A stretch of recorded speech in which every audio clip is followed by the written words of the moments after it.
Hi everyone at International School of Americas. My name is Amie Charney and I'm applying for the English teaching position. I have 6 years of secondary education classroom experience, teaching everything from 9th grade English up to advanced placement. And I was the AP Capstone Coordinator and AP Seminar Teacher. I just graduated with my MFA in Creative Writing, specializing in fiction, and I'm also published in poetry and fiction, and I'm a working author. My husband just retired from the Marine Corps, and our family is moving to San Antonio. In fact, we are packing boxes as I record this. My daughter Lauren is entering Texas A&M University this fall as a freshman, pre-med, and my son Alex, who just had his first play published in Inlandia Literary Journal, was accepted into NISA's creative writing program. So there's a little about us, and now here is my educational philosophy and pedagogy in practice video. First off, I believe in teaching great books. I think classical literature is important because it gives students a shared cultural and textual foundation. I do not believe, however, in an English-only canon. I think it's important to introduce canonical literature and humanities from all over the world. Additionally, I'm an idealist and believe in absolute truth standards and that deeper truths connect all human beings. But where I diverge from the perennialist view is in the instructional method. I do not think that lectures and seat work, direct instruction are always the most effective teaching tools, or that essays provide the best example of student synthesis. In fact, I believe in the classroom as a lab. I think no matter what the subject, experimentation is what makes learning come alive.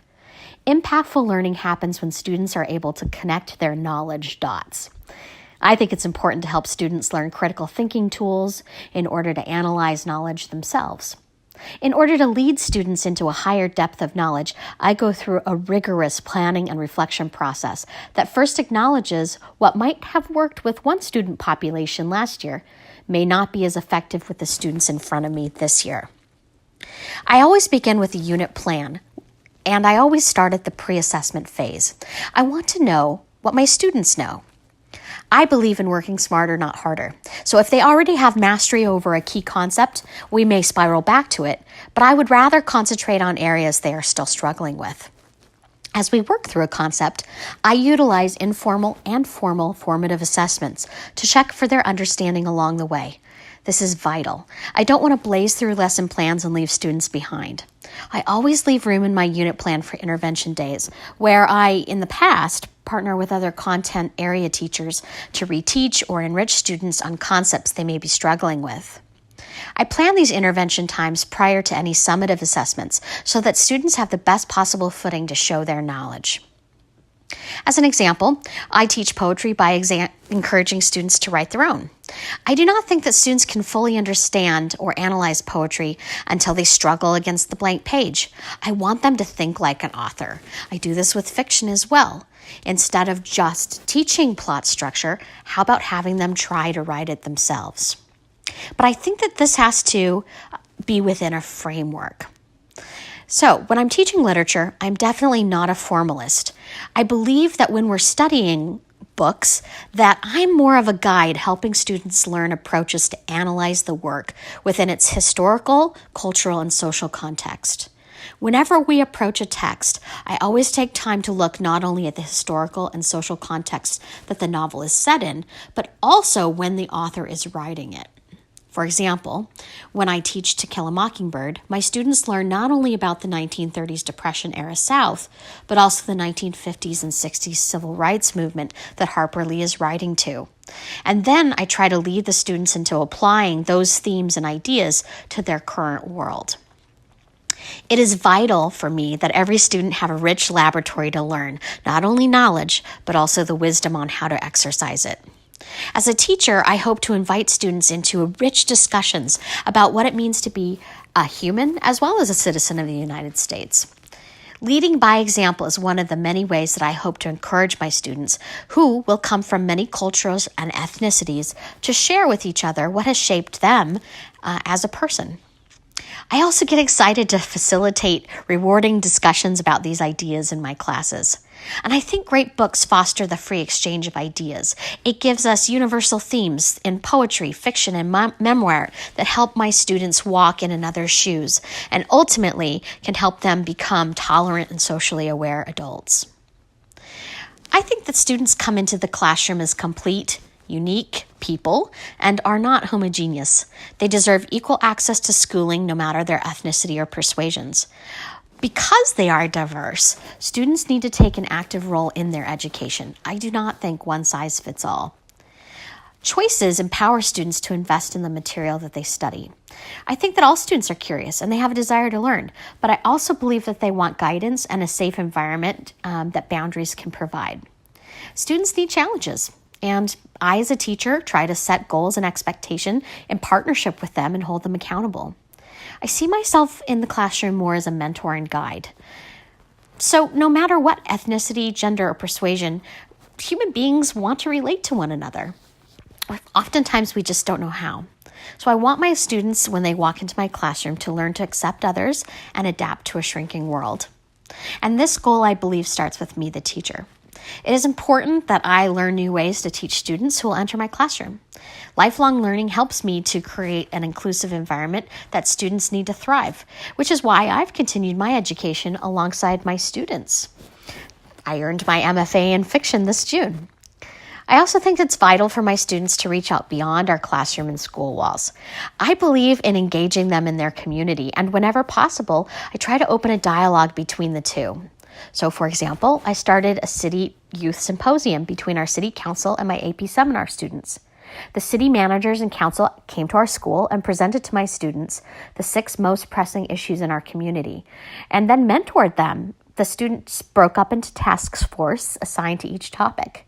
My students spent a month researching real-world issues and then presented their ideas and possible solutions back to the city leaders in a youth symposium. What's exciting is because of this, we were also approved for a TEDx youth license, where in the fall, they will be presenting some of those ideas to our wider community. Another example was I wanted real-world application for my students' research project this year. So I partnered with the Veterans Administration and the University of California, Riverside to help them pilot a new research project that honors our deceased veterans. Our students were assigned a veteran interred at the Riverside National Cemetery and then researched their life. They also wrote a creative project based on that life, projects like poems, creative nonfiction, even songs and short plays. And those projects are in the process of being uploaded to the National Cemetery website so that families and visitors to the cemetery can download them through an app. I believe that teachers come to a classroom as our own greatest tool. Proficient knowledge of my subject is vital, but if I'm going to be able to build relationships with my students, knowledge alone is not going to stick. I think that as a teacher, I have to take their experiences and translate them into understanding and empathy for other students. I'm a teacher that shares who I am. I encourage and guide my students towards better understanding of themselves. I think that one of the ways I do this is through personal narrative. It's a way that we can relate to one another. For example, I think that creative writing is an experiment and explores humanity. I think it stretches and challenges the mind to think outside the confines of our world and to try on another life, especially since creation is the highest depth of knowledge and something that I always strive for is the highest form of assessment. Creation requires my students to draw on their knowledge and connect dots from many different fields. So by creating narrative, students can better analyze it. Challenging students with critical theory, rhetorical arguments, great works of literature, those things also help them to learn how to think critically about the world. And to me, this is just as important as the subject matter that we study in my classroom. I think as a teacher that I also need to be purposeful and to have end goals in sight. It's important to teach with the goal that every child achieve to the best of their ability in my classroom. In order to do this, I think that I, as a teacher, need to spend a lot of time preparing before I even enter the classroom.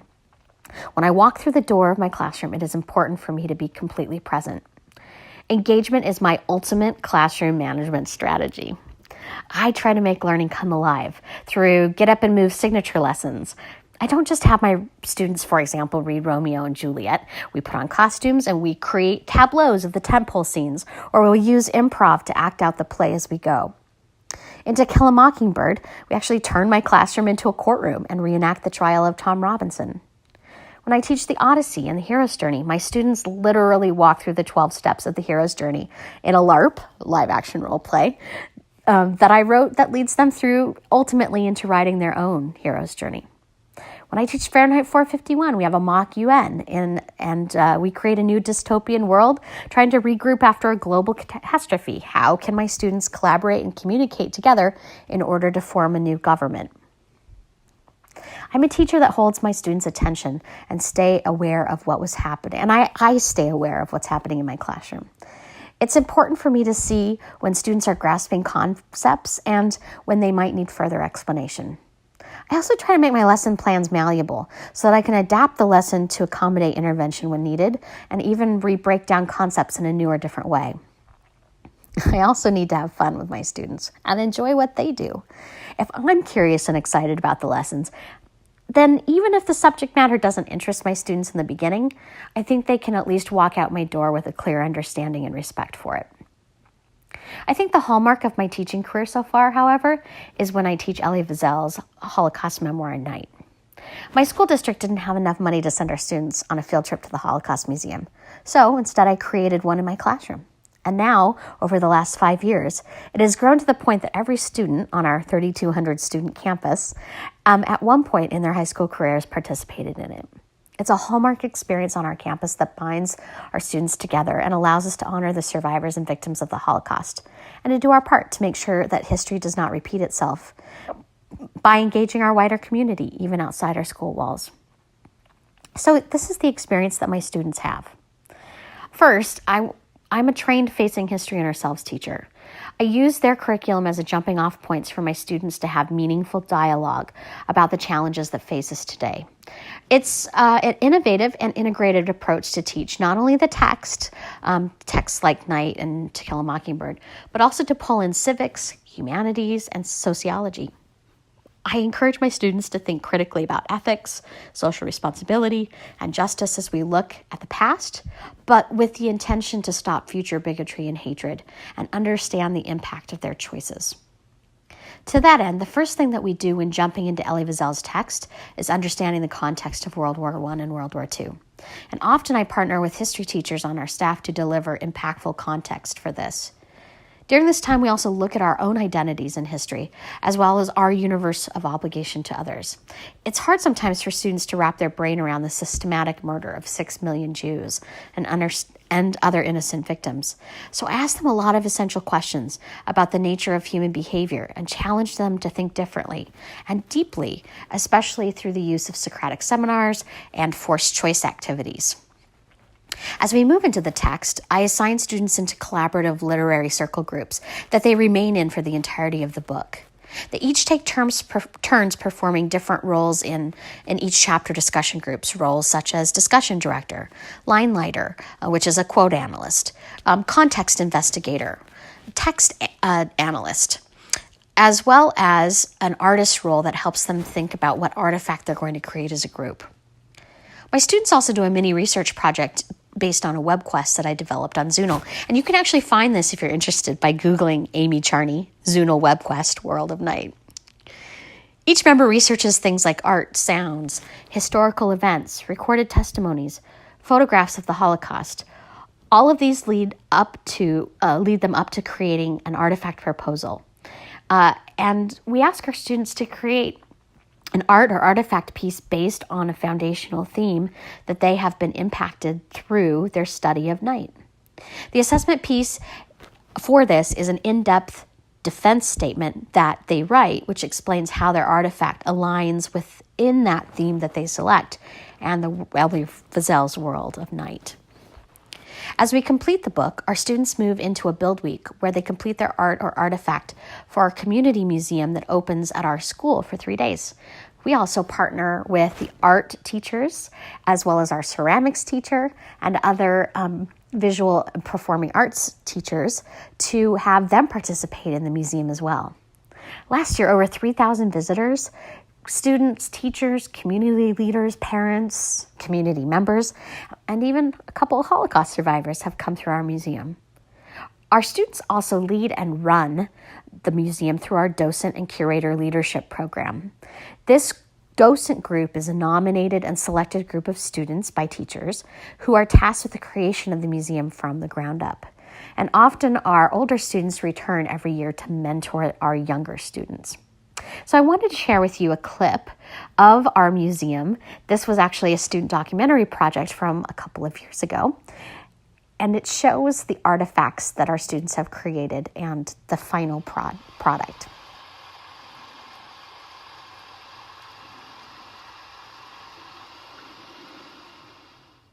4 years ago, when I was a student teacher at Chaparral, I was looking for a project to really tie together not only the history that my students were learning about World War II and the Holocaust, but also the book Night by Elie Wiesel, who won a Nobel Peace Prize for his work not only as an author and a professor, but also as a humanitarian.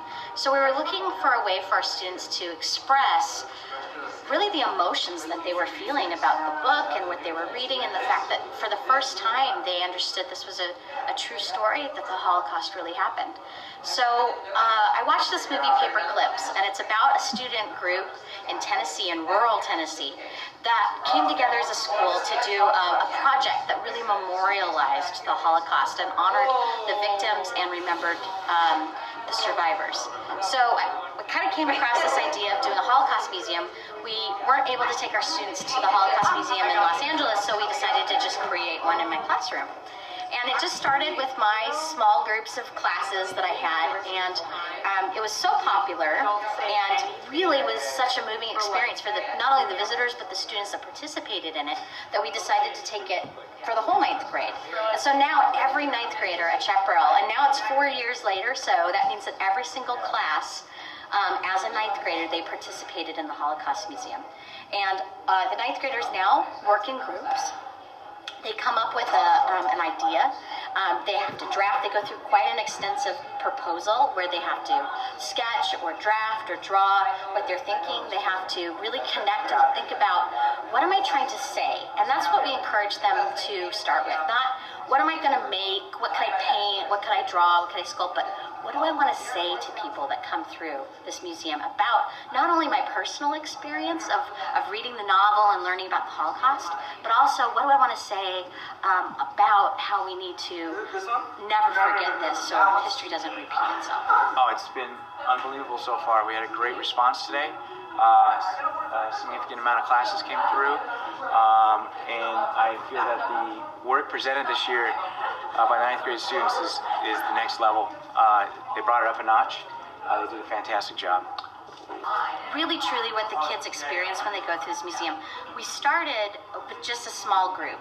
Now it's grown to not only do the students participate by creating the art, but now they're part of what we call our docent and curator program. The students are actually responsible for creating this entire museum. They meet together for about a month, twice a week. They really craft what the museum is going to look like. They decide on the themes of it. They're the ones that choose the documentaries that we play. They designed the websites. They designed the interactive exhibits that our guests that come in through the museum participate in. They truly run the museum. They coordinate classes and volunteers, and so it's this great big project that not only are they creating something to say something to our visitors, but they are also running it, which is an amazing responsibility, especially for a 9th grader. One thing that we've also seen is that as our students go on and they come back as 10th and 11th and 12th graders to visit the museum, it's this really amazing thread that binds Chaparral Pumas together because they've all participated in this project. So it's kind of a growth experience because they learn about the Holocaust here in English, and then they grow into world history and then U.S. history as they're a junior, and on as a senior as they learn more about government. And so it really truly builds on each other, and so it's really great that the Holocaust Museum becomes the foundation for that. The Holocaust is more than just another story about another disaster. This is a disaster that we all should remember so that it won't happen in history again. And for the memories of who have been victims to the Holocaust. It's something in history that should never be repeated. It's terrible. It's a tragedy. It's atrocious, and we all need to learn from this. I believe all the teachers have been trying to teach us this so that we could never forget and still remember what happened to them and that it costed them their lives. And I think that you need to hold on to your identity and just make sure you don't lose yourself and don't lose courage to prevent things like this from happening again. I learned a lot of like symbolism. Like I didn't know how much of like the butterflies, for instance, like how that represents like hope and stuff like that. Like I never knew that till now. I learned just like how much a person could be dehumanized, like how they could turn from a human to probably just like skin and bones. Yeah. And how badly people can be treated, and like although we see a lot of hatred today, there's nothing that compares to like what happened. Yeah, like I didn't realize how bad it was until now. Yeah, because I kind of like before this I kind of knew like What it was, but not like in depth on what actually happened and what they looked like afterwards and stuff like that. Like it's terrible. I learned that I used to think the Holocaust wasn't something that big. I thought it was a huge genocide, but it actually was a lot, 11 million people. That's a really big number, I figured out. And how they did it to them, killing them and all that was really substantial. It was really bad. Benefit for this program or what they've done tonight? Well, I think he's actually German in heritage, so for him to go back in history and see the wrongs that sometimes society makes, I think it's a great thing. Do you think the school should continue to do this? I think so. It's a great learning experience. How about for the parents? Very much so. I'd say there's not a parent here who's not proud of their child because the things that you see here are amazing. It's really amazing. So what do you guys think? Is this beneficial for our students to learn? Oh, absolutely. Why? A lot of work has gone into this. What about learning about what the Holocaust was? Yes, absolutely. Awareness. You were probably a very young man at the time, weren't you? Yes. We were talking about that at the dinner table. I was in high school 10 years after it and don't really remember it being stressed. At that you were time, brought up like it was that too that time. soon. Yes. And removed from it. It's really something that needs to be Remember. kept in the highlights. And this does it well. What do you think?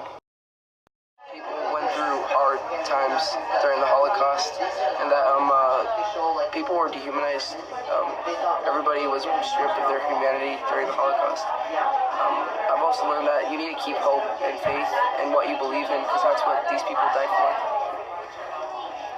That's all. I think one of my strengths is bringing passion into the classroom. It's always my goal to open the world up to my students and challenge them to find pieces of passion in it for themselves. I want to teach them to express and relate creatively to it as well. And I think part of that comes from that I can speak with authority as one that's seen and heard and smelt and felt and touched other cultures and lands in my own travels. So my students will know that I have been an eyewitness and participant in life, and I hope to share with them something that will inspire them to become that too. So, thank you very much for your consideration. Have a wonderful week.